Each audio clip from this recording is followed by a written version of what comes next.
सास की जादुई शक्ति। कौशल्या ने एक रात सपना देखा। कौशल्या राजपूत, तुमने किए हैं जीवन में अच्छे अच्छे कर्म, इसलिए अब से जब तुम चाहो गायब हो सकती हो, जिसके लिए तुमको सिर्फ चुटकी बजानी होगी और चुटकी बजाते ही तुम गायब। बस एक बात का ध्यान रखना, जहां तुमने कोई गलत काम किया तुमसे ये शक्ति वापस ले ली जाएगी। कौशल्या की नींद टूट जाती है। ये कैसा सपना था? गायब हो जाऊंगी मतलब? हे भगवान, कंबल ओढ़ के सो जाती हूँ, सपना कंबल के अंदर नहीं घुस पाएगा। कौशल्या डर के मारे कंबल ओढ़ के सो जाती है। सुबह कौशल्या मंदिर जाने लगती है। अरे बहू, जल्दी चल, भिखारियों को खाना भी तो खिलाना है। हाँ माँ जी, अभी आई। आज तो खीर और पूरी बने हैं, सब खुश हो जाएंगे। दोनों सास बहू कार से खाने का सामान लेकर मंदिर पहुंचते हैं और भगवान की आराधना के बाद मंदिर के बाहर बैठे भिखारियों को खाना खिलाने लगते हैं। दीदी, आप हर हफ्ते आते हो, इतना सारा करते हो हम लोगों के लिए। मैं आपके लिए रोज अलग से दुआ मांगता हूँ। ये तो फर्ज है हमारा। दीदी, थोड़ी पैसों की मदद हो जाती तो अच्छा होता। बड़े चौराहे पे मेरी बीवी भीख मांगती है, उसका इलाज करवाना है, 100-200 रुपए लग जाएंगे। कौशल्या उसी वक्त भिखारी को 500 का नोट दे देती है और दोनों सास बहू वहां से लौटने लगती हैं। तभी कौशल्या को कोई शंका होती है। अब बहू रुक, तो मैं अभी आई। कौशल्या वापस वहीं जाती है तो देखती है कि भिखारी वहां है ही नहीं। कौशल्या को रात का सपना याद आता है। वो चुटकी बजा के गायब हो जाती है और सीधे भिखारी के पास पहुंचती है, पर भिखारी को वो दिखाई नहीं देती। कौशल्या देखती है कि भिखारी उन पैसों से शराब खरीद रहा है और कौशल्या उसे वहीं एक चाटा मारती है। अरे कौन है बे? एक और चाटा पड़ता है। अरे कौन है? कौन है? हिम्मत है तो सामने आओ। भिखारी को झूठ बोलने पर तड़ातड़ चांटे पड़ते हैं। वो वहां से भाग खड़ा होता है। कौशल्या चुटकी बजा के वापस बहू के पास आ जाती है और मन ही मन सोचती है, ऐसे तो मैं कितने गलत काम रोक सकती हूँ, कितनी ताकतवर हूँ मैं, किसी को पता भी नहीं चलेगा। सासू माँ, आप क्या सोच रही हो? अब कुछ नहीं, कुछ भी तो नहीं। ठीक है, मुझे ना थोड़े पैसों की जरूरत थी। मेरे कजिन भाई है ना, उनकी तबीयत थोड़ी इधर उधर हो रही है। वो तो खुद से नहीं कहेंगे कि पैसे दे दो, पर बहन होने के नाते मेरा तो फर्ज बनता है ना कि भाई की मदद करूं। अरे हाँ हाँ, ले जाना पैसे। पैसे इसीलिए तो कमाते हैं कि जरूरत में काम आ सके। घर पहुंच के कौशल्या अपनी बहू को 10,000 रुपए दे देती है। कब जाएगी तुम मायके? कल शाम की ट्रेन है। दोनों काम में लग जाती हैं। तभी काम वाली दीदी वहां आती है। आज ना मैं आप लोगों के लिए पनीर बनाऊंगी। ठीक है, मंगवा लेती हूँ पनीर। पड़ोस की दुकान वाला पनीर दे जाता है और काम वाली बाई पनीर से रेसिपी बनाने लगती है। आज अपनी सुपर पावर काम वाली बाई पे ट्राई करती हूँ, देखूं तो सही किचन में करती क्या है ये। सास चुटकी बजा के गायब हो जाती है और किचन में पहुंचती है।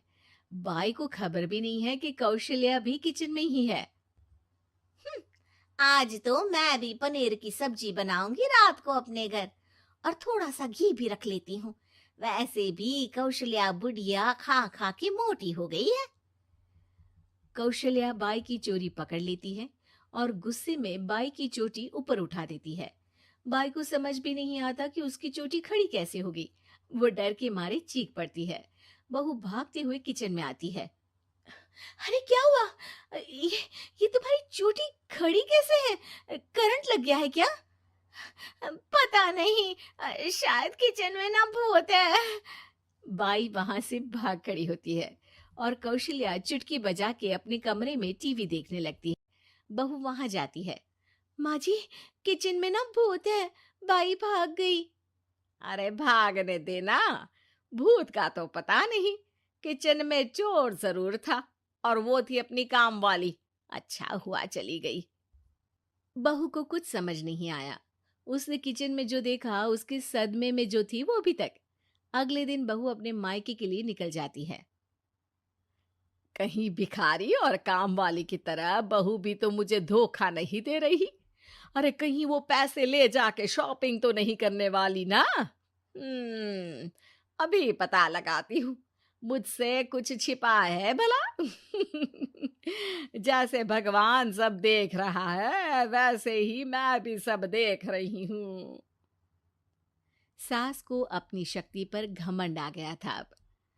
वो अब अच्छे काम करने की जगह अपनी शक्ति का इस्तेमाल खुद का शक मिटाने के लिए कर रही थी। वो चुटकी बजाती ही बहू के मायके चली जाती है। भैया, आपने बताया क्यों नहीं कि इतनी तबीयत खराब है? अरे तेरी सास बूढ़ी हो गई है, इतना भला काम करती है, उनकी मदद कौन करता है? यहाँ तो और भी लोग हैं ना। भैया, मेरे पास कुछ पैसे हैं। आप दूसरे डॉक्टर को दिखा दीजिए ना। अरे मुझे लगता है कि मेरा टाइम आ गया है, मुझे जाना होगा। कमरे में भाई की आत्मा को लेने यमदूत आ चुके थे। कौशल्या भले ही किसी को नहीं दिख रही थी, पर यमदूत ने उसे देख लिया। यही आत्मा है शायद, परछाई दिख रही है, पहले ही तैयार खड़ी है।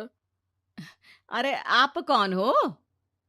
यमराज का नाम सुना है? हैं?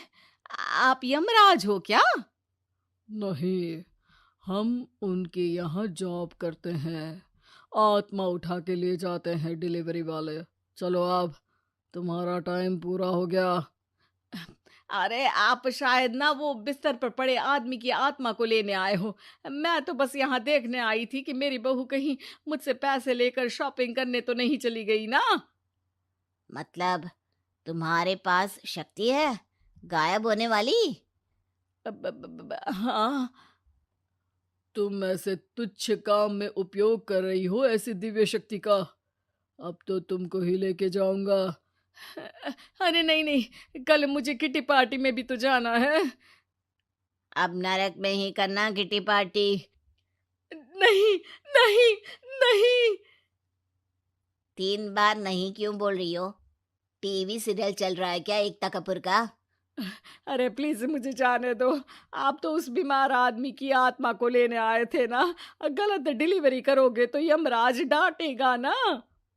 बात तो सही कर रही हो, पर हमको उस पे दया आ गई। अभी उसकी उम्र ही क्या है, पर कुछ तो लेके जाना पड़ेगा ना। एक काम करो, अपनी शक्ति दे दो, गायब होने वाली। हैं? अरे क्यों? तुम पृथ्वी लोक का भ्रष्टाचार रोक सकती थी, चोरी रोक सकती थी, अरे कोरोना रोक सकती थी, पर तुमने अपनी बहू की जासूसी करना शुरू कर दिया। अरे लेकिन किंतु परंतु। यमदूत सास की शक्ति लेके वापस चले जाते हैं। कौशल्या की परछाई हवा से नीचे गिरती है और जमीन पे आते आते कौशल्या का शरीर सामने आ जाता है। अरे लग गई, कितने ऊपर से फेंका। माँ जी, आप यहाँ ऊपर से कैसे गिरी? अरे समधन जी, आप अचानक कमरे में। सब घबरा जाते हैं। सास बहू को सारी बात बता देती है। ये लो आपके 10,000 रुपये। आपको मुझ पे इतना भी भरोसा नहीं है? अरे बहन, मुझे दर्द नहीं हो रहा है, अब अचानक से सब अच्छा होने लगा है। अरे तो फिर बिस्तर से उठ जाओ और मुझे लेटने दो। गिरी हूं ऊपर से तो पूरा बदन दुख रहा है। भाई को तो यमदूत ठीक करके जाते हैं, पर कौशल्या देवी दर्द के मारे बिस्तर पर आ जाती हैं।